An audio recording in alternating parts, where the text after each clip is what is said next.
अल्लाह रब्बुल इज़्ज़त तमाम अहले महफ़िल की, तमाम उलमा की हाज़िरी को अपनी बारगाह में कबूल फ़रमाए। अल्लाह हम सबको मरने से पहले मदीने की हाज़िरी नसीब फ़रमाए। आइए बहुत तेज़ी के साथ अक़ीदत व मोहब्बत के साथ गुंबद ख़ज़रा में आराम फ़रमाने वाले आका, भूखों को खाना खिलाने वाले आका, नंगों को कपड़ा पहनाने वाले आका, प्यासों को पानी पिलाने वाले आका, दुखी हुई आंखों को लुआब दहन से ठीक कर देने वाले दाता, बेकसों के कस, बेबसों के बस, बेसहाराओं की सहारावर, बेचाराओं के चारावर, हसनैन करीमैन के नाना, फातिमतुज़ ज़हरा के बाबा, हम सबके प्यारे आका व मौला जनाब मुहम्मद रसूलुल्लाह सल्लल्लाहु तआला अलैहि वसल्लम की बारगाह में जिसको अपने नबी से जितनी ज़्यादा मोहब्बत हो इतनी आवाज़ निकाल करके दुरूद पाक पढ़ें।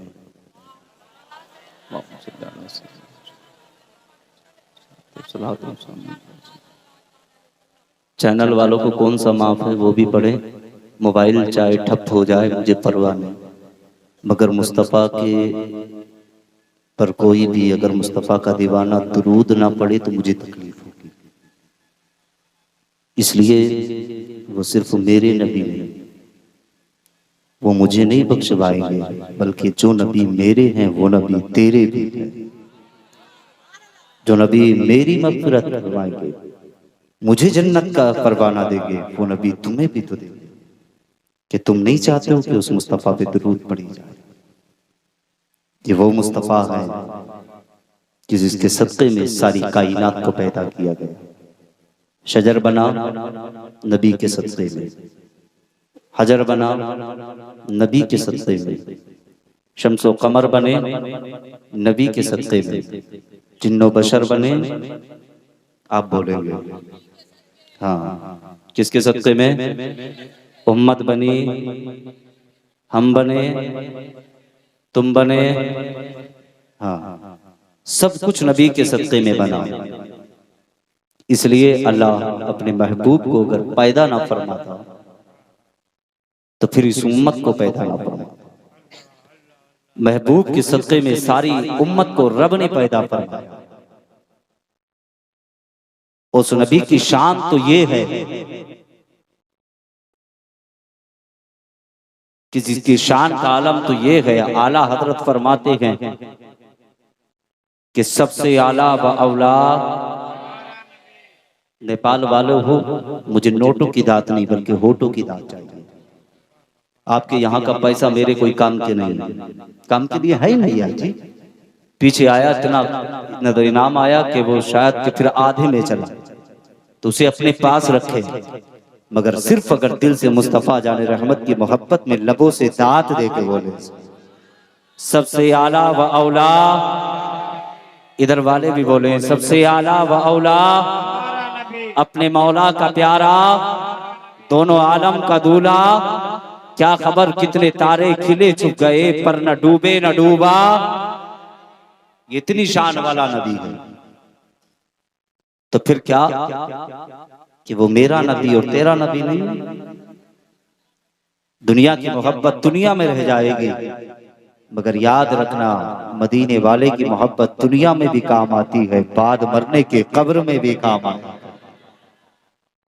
ये आज उसी मुस्तफ़ा की महफिल को सजाया, वो ना आते तो अल्लाह इस कायनात को पैदा ना फरमाता। पैदा, हाँ बोले पैदा नहीं फरमाता।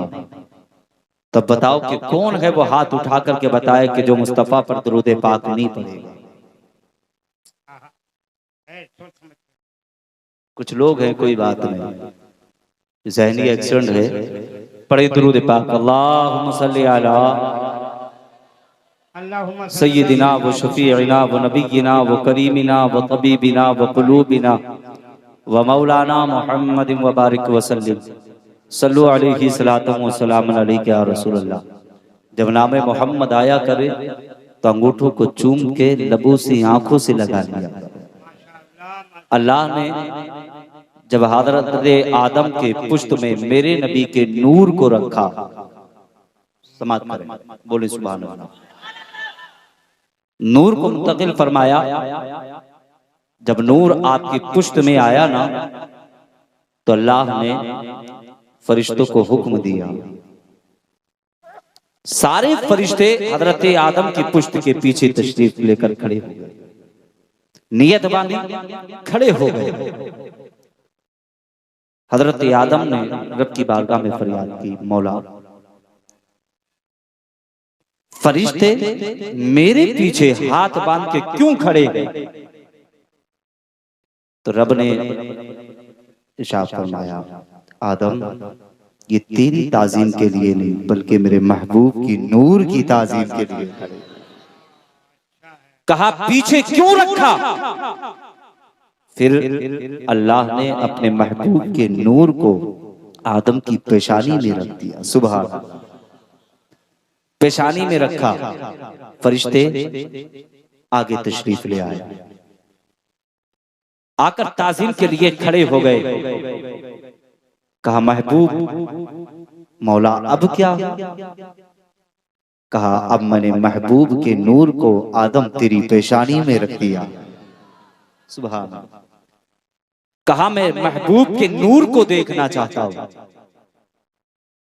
अल्लाह ने अपने महबूब के नूर को हजरत आदम के अंगूठों के अंदर पहुंचा दिया। सुभान। और जब नूर आया ना, तो जैसे ही हजरत आदम की नजर पड़ी, अंगूठों को चूम के आंखों से लगा दिया। तो आज हम उसी आदम अलैहिस्सलाम की सुन्नत को अदा करते हैं, और जो नामे मोहम्मद सुन के अंगूठों को चूम के आंखों से लगा ले, अल्लाह उसकी आंखों की रोशनी को महफूज रखता है। ठीक है ना?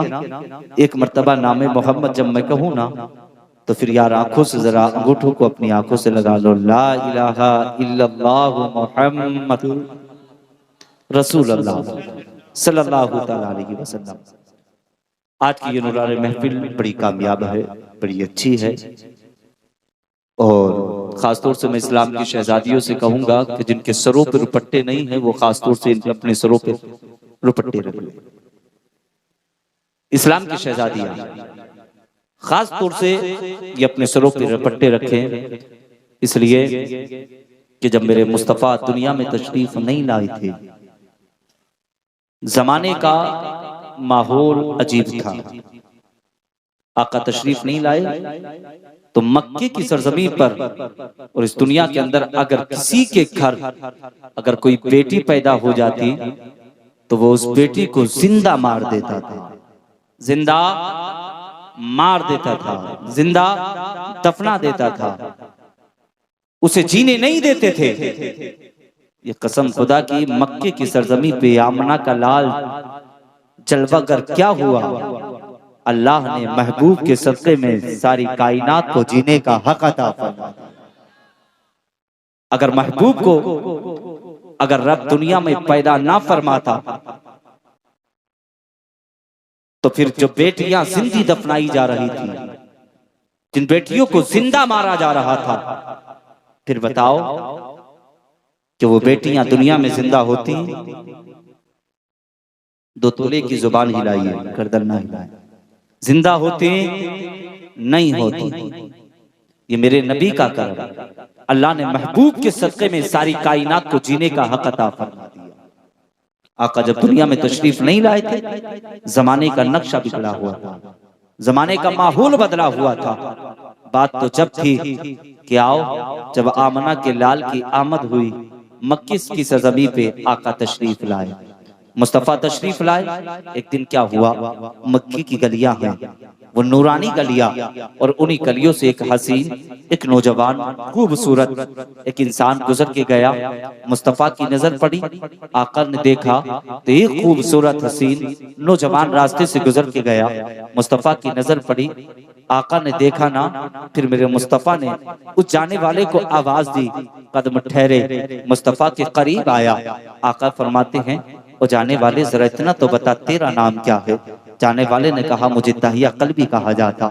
इतना सुना ना, तहिया कल्बी कहा जाता।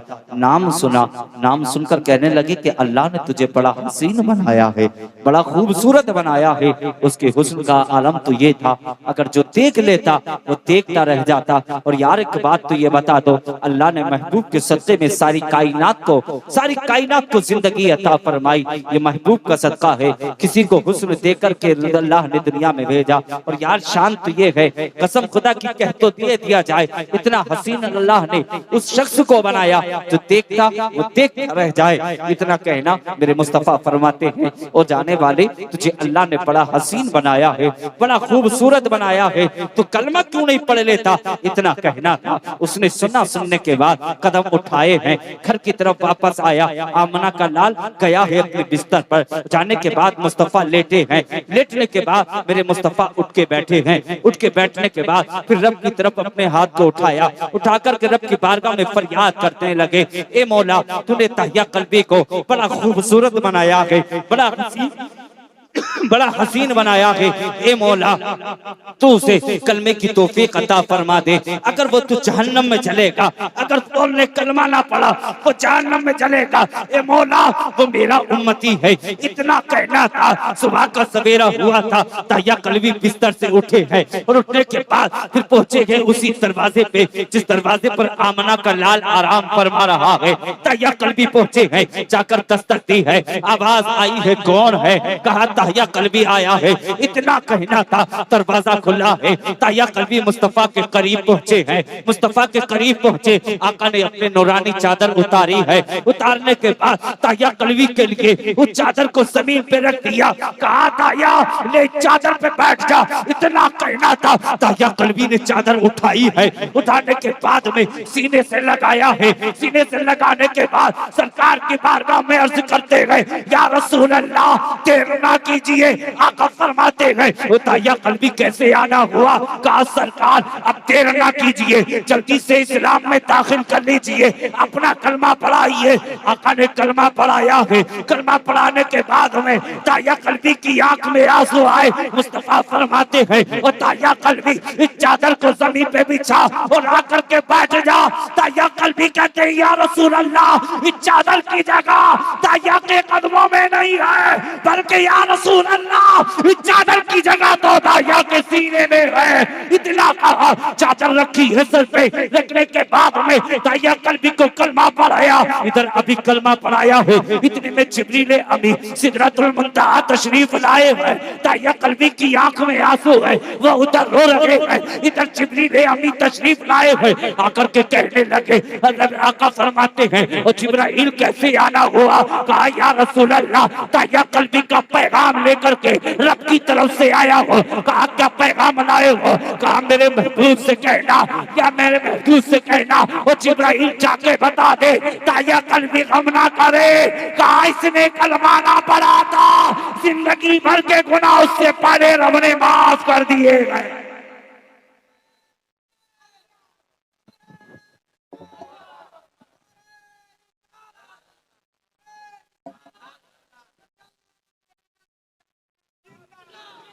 मचल के बोले सुभान अल्लाह। कहा का दहिया कल्बी से जाके कह दो। कहा ये पैगाम सुना दो, कह दहिया कल्बी गम ना करे। कहा उसने अभी महबूब का कलमा ना पढ़ा था, उससे पहले हमने दहिया कल्बी के तमाम गुनाहों को माफ कर दिया है। कहा इतना जब कहना था, दहिया कल्बी की आंख में आंसू है, फिर रोने लगे हैं, हिचकियां भर करके रोने लगे। आका फरमाते हैं, और दहिया कल्बी अब तो रब की तरफ से पैगाम आ गया है। रब ने फरमाया है कि दहिया कल्बी ने कलमा ना पढ़ा था महबूब का, उससे पहले तहिया कल्बी के सारे गुनाहों को माफ कर दिया था। इतना कहना था, मगर तहिया कल्बी थी, आंख में आंसू थे। आका फरमाते हैं, तहिया कल्बी रो क्यों रहे हो? कहा अब तो मुस्कुराने की जरूरत है, अब तो चेहरे पे मुस्कुराहट आनी चाहिए। तहिया कल्बी कहते हैं, या रसूल अल्लाह मैंने कलमा तो आपका पढ़ लिया है, रब की तरफ से पैगाम तो आ गया है। या रसूल अल्लाह मैंने जिंदगी में इतना बड़ा गुनाह किया है, इतना बड़ा गुनाह किया है। आका फरमाते हैं, ओ तहिया कल्बी ने कौन सा ऐसा गुनाह किया है।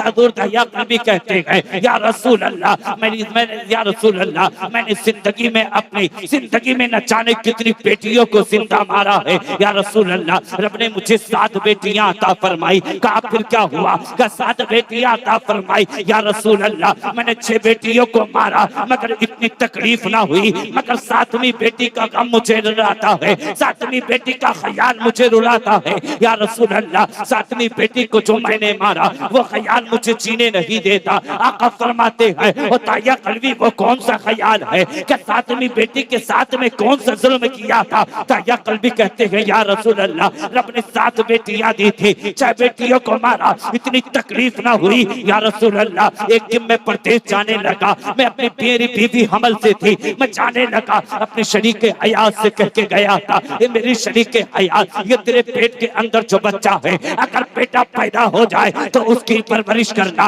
अगर बेटी पैदा हो जाए तो उसे जिंदा मार देना। या रसूल अल्लाह, इतना कहने के बाद मैं परदेश चला गया था, मेरे घर के अंदर कोई बेटा पैदा नहीं हुआ था। या रसूल अल्लाह, पैदा होने वाली वो भी 7वीं बेटी थी। इतना कहा कि या रसूल अल्लाह, जब घर के अंदर बेटी पैदा हो गई, मेरी बेटी मेरी बीवी के जहन में ये ख्याल आया कि मेरा शोहर कह करके गया है अगर बेटा पैदा हो जाए तो उसकी परवरिश करना, अगर बेटी पैदा हो जाए तो जिंदा दफना देना। मैं इस्लाम की शहजादियों को ये पैगाम देना चाहता हूँ। आज हम देखते हैं ये इस्लाम की शहजादियाँ, इनके सरों पे दुपट्टे नहीं होते, ये कलियों के चक्कर लगाती हुई नजर आती है। ये कैसी इस्लाम की शहजादियाँ हो? तुमने मुस्तफा का कलमा कैसे पढ़ा है? तुम मुस्तफा जाने रहमत की शहजादी फातिमा तो सहरा की कनीज हो, तुम्हें तो सर से लेके पैर तक टक करके चलना चाहिए। तुम कैसी शहजादियाँ हो? आज हम तो ये देखते हैं इनके बदन पे लिबास ऐसा है कि घर के अंदर अगर चले,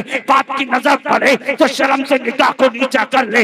आज हाल ये हो चुके हैं घर के अंदर इतना हल्का लिबास पहना जा रहा है, न बाप को शर्म आ रही है, न भाई को शर्म आ रही है। मैं तो ये कहना चाहता हूँ अगर ऐसी जिंदगी से तो तुम्हारा मर जाना बेहतर है। तुमने दुनियादार का कलमा नहीं पढ़ा है, बल्कि आमना के लाल का कलमा पढ़ा है।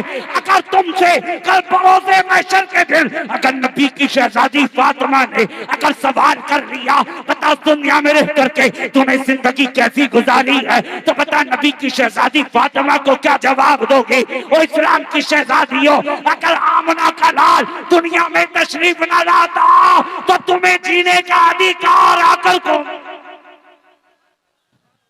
बोले सुभान अल्लाह। अधिकार तुम्हें कैसे मिलता?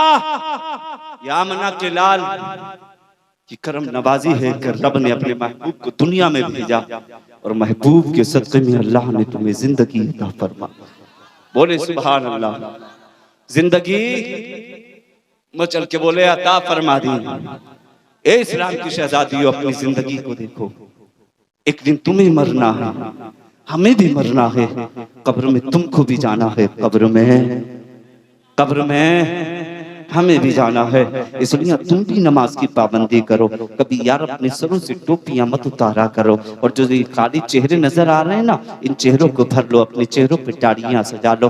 कसम खुदा कि जब रास्तों से गुजर के जाओगे तो कहने वाला कहेगा ये कोई और नहीं, दुनिया का ये कोई और नहीं जा रहा है, मुस्तफ़ा का वफादार जा रहा है, मुस्तफ़ा का दीवाना जा रहा है। अपना लिबास बदल दो। ये तुमने जो शैतानी लिबास बांध रखा है, ये तुमने जो अंग्रेजों का लिबास अपना के रखा है, यार इसे जिस्म से उतार दो। तुम्हारा लिबास तो ऐसा है जिस लिबास का कोई जवाब नहीं। तुम्हारे चेहरों पर टाड़ियां होंगे तो यार तुम्हारे चेहरों जैसा किसी का चेहरा नहीं हो सकता। इसलिए चेहरों पे जरा टाड़ियां सजा के तो चलो, बदन पे इस्लामी लिबास पहन के तो चलो। अगर तुम रब की बारगाह में अपनी पेशानी झुका के तो चलो, तेरी पेशानी से जद्दों की चमक आएगी, तेरे लबों से कुरान की तिलावत की सदा आएगी, तेरा जिस्म ऐसा लगेगा ये कोई और नहीं, मुस्तफा का वफादार जा रहा है, मुस्तफा का दीवाना जा रहा है, मुस्तफा का आशिक जा रहा है। यार वो देखो, तो मेरे आका फरमाते हैं, वो ताया कल्बी बात क्या हुई? आका फरमाते हैं या रसूल अल्लाह, जब मैं परदेश गया तो घर के अंदर बेटी पैदा हुई। मेरी दीदी ने कहा अगर मेरा शोहर को पता चलेगा तो आकर के इसे जिंदा दफना देगा। कहा या रसूल अल्लाह, जब मैं जाता रहा तो ये पड़ोस के घर में पहुंचा दिया करती। या रसूल अल्लाह, मुझसे छुपा करके बेटी की परवरिश करती रही। एक एक दिन ऐसा हुआ सरकार में अचानक से घर आया। आने के बाद में मैंने दरवाजे पे आकर के दस्तक दी थी। अंदर से आवाज आई है, कौन है? मैंने कहा था मैं इस घर का मालिक हूँ। तो अंदर से आवाज आई है, अगर तू इस घर का मालिक हो सकता है तो मैं इस घर की शहजादी हूँ। कहा या रसूल अल्लाह, इतना कहना था बच्ची ने दरवाजा खोला है, चेहरा बाप का देखा है, आकर के कदमों से लिपट गई है। या रसूल अल्लाह, उसकी आंखों में मोहब्बत भरे आंसू थे। सरकार वो बार कह रहे थे और बाबा कितने दिन से इंतजार कर रहे थे कि किस दिन मेरा बाप आएगा कि जिसके चेहरे का दीदार करोगे। कहा या रसूल अल्लाह, जब मैं घर के अंदर आया, आने के बाद में या रसूल अल्लाह, बच्ची से मुझे प्यार होने लगा। बच्ची को मुझसे इतना प्यार था सरकार, अगर मैं बाहर से आता तो आकर के बेटी कदमों में बैठ जाती, तलवे दबाना शुरू कर देती। या रसूल अल्लाह, अगर खाने की शिद्दत होती तो बेटी लाकर के खाना दिया करती। या रसूल अल्लाह, अगर मैं बिस्तर पर लेट जाता तो बेटी कदम दबाती रहती। सरकार मुझे प्यार होने लगा, आका मुझे प्यार होने लगा। जब मैं रात को सोता तो जब सो जाता तो बच्ची आकर के मेरे जिस्म पे चादर आकर के ढका करती। सरकार जब सुबह का सवेरा होता तो सारी दुनिया सोती थी, मगर बेटी आकर के कान में कहती थी ओ बाबा तो उठ जा, कहा सुबह का सवेरा हो गया है। कहा सरकार सबसे पहले आकर के बेटी मुझे न उठाया करती। इतना कहना था, दाया कल्बी की आंख में आंसू है, मुस्तफा भी रो रहे हैं, दाया कल्बी भी रो रहे हैं। कहा सरकार, आका फरमाते हैं ओ दाया कल्बी इससे आगे बता, इससे आगे क्या हुआ है? दाया कल्बी कहते हैं या रसूल अल्लाह,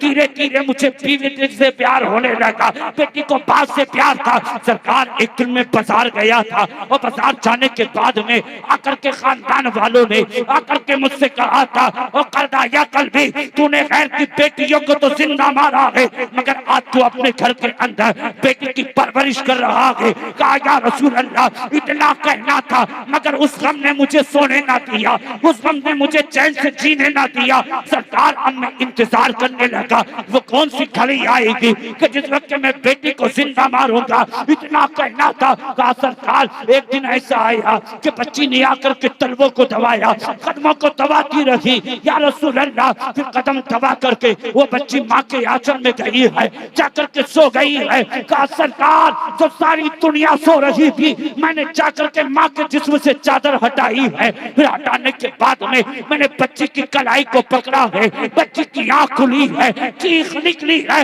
कहा बाबा, इतना कहना था। सरकार मैंने उसकी मुंह को बंद किया है। बंद करने के बाद में आका मैंने रात की तारीकी के आलम में मैंने शहजादी को लेकर के चलना शुरू किया है। इतना कहना था। मुस्तफा की आंख में आंसू है, आका रोने लगे गए। मुस्तफा इतने रोए, जिब्रील अम्मी आए गए, आकर के कहने लगे सरकार आपकी आंख में आंसू है, सरकार खामोश हो जाइए, आका रोए ना। जैसे ही मुस्तफा का रोना उमर फारूक आजम ने देखा, कहा यार, कहा ओ दाया कल्बी जुबान को बंद कर ले, तुझे मालूम नहीं है सारी कायनात का मुख्तार हो रहा है। इतना कहना था। फरमाते हैं ओ उमर खामोश हो जा, ओ दाया कल्बी इससे आगे बता, इससे आगे क्या हुआ है? दाया कल्बी ने कहा या रसूल अल्लाह, मैंने शहजादी के हाथ को पकड़ा है, चलना शुरू किया है। आका चलता रहा, चलते चलते पैरों में छाले बन गए। सरकार वो छाला फूटा है, फूटने के बाद में तलवे से खून निकलना शुरू हुआ। सरकार जैसे कि कदमों से खून निकला, बच्ची ने कहा बाबा तेरे कदमों से खून निकलना शुरू हो गया, इतना तो बता दे तू कहाँ जा रहा है? कहा सरकार मैंने शहजादी से कहा वो शहजादी एक दोस्त की दावत पे जा रहे हैं, इतना कहना था। तो बच्ची ने कहा था और बाबा हमें ऐसी दावत कबूल नहीं कि बाप के कदमों से खून बहे और उस खून की बिना पर हमें खाने के लिए दावत।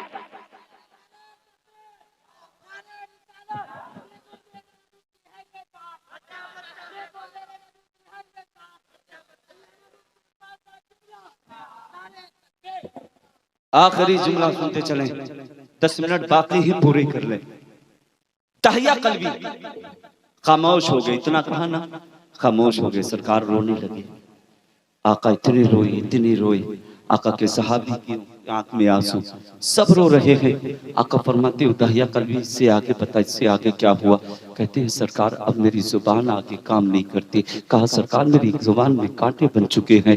उदाहिया कल्बी रोने लगे। आका फरमाते उदाहिया कल्बी, इससे आगे बता, इससे आगे क्या हुआ? उदाहिया कल्बी कहते हैं सरकार फिर मैंने अपनी शहजादी के हाथ को पकड़ा है, पकड़ करके चलने लगा हो सरकार। फिर ऐसे मकाम पे लेकर के पहुंचा जहाँ पर रेतीली जमीन थी। जाकर के सरकार मैंने अपने कांधे से फावड़ा उतारा है। उतारने के बाद में फिर मैंने गड्ढा करना शुरू किया है। गड्ढा करता रहा सरकार। जब मेरी बेटी ने देखा कि मेरे माथे पे पसीना आ गया है, मेरा लिबास तर हो गया है, सरकार शहजादी ने आकर के अपने दुपट्टे को उतारा है। उतारने के बाद माथे से पसीना पोंछा है। पोंछने के बाद में मेरी शहजादी ने कहा था ओ पापा तो जाकर के तू आराम कर ले। कहा तेरी शहजादी अब गड्ढा करेगी। कहा सरकार शहजादी ने इतना कहा। मैंने कहा ओ शहजादी ना, मैं गड्ढे करने लगा। फिर शहजादी ने मेरी कलाई पकड़ी है, पकड़ करके मुझे छाई में पहुंचाया है। पहुंचाने के बाद में उसने अपने हाथों से गड्ढा करना शुरू किया है। बच्ची ने कहा था, बाप ने कहा था ओ शहजादी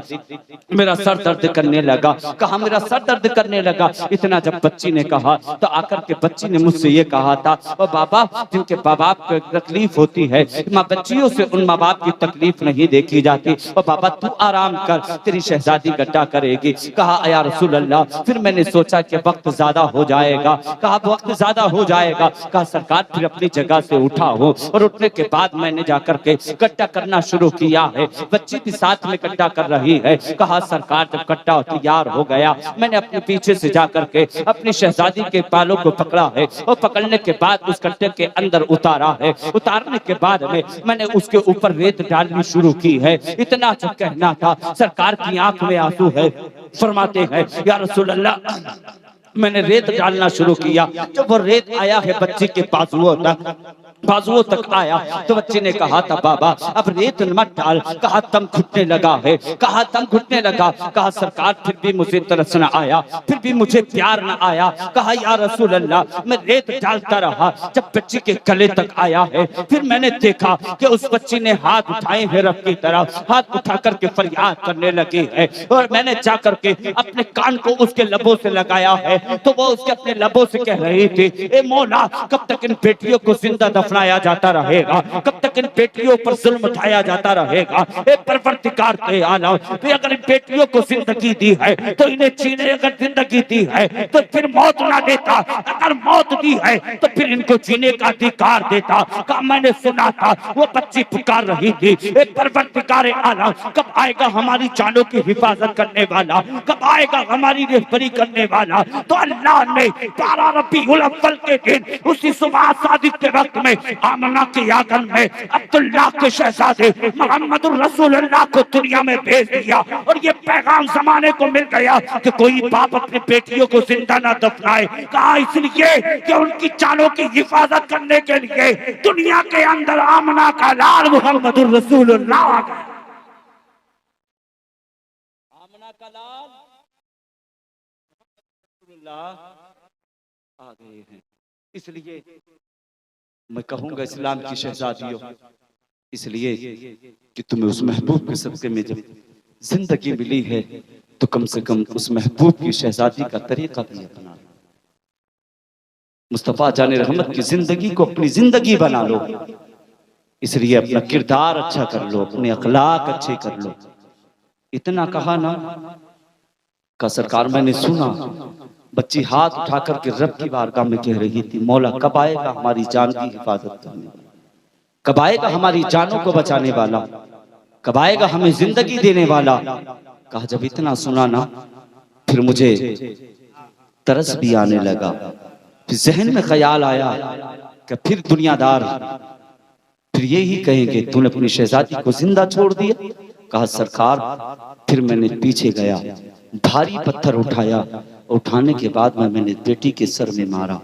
इतनी जोर से वो पत्थर लगा कि उसके छींटे खून की मेरे कपड़ों पे आके लगी। सरकार जब मैं बिस्तर पे सोता इतना के जब बिस्तर पे लेटता तो बच्ची आकर के वो कहती उठ, उठता क्यों नहीं है?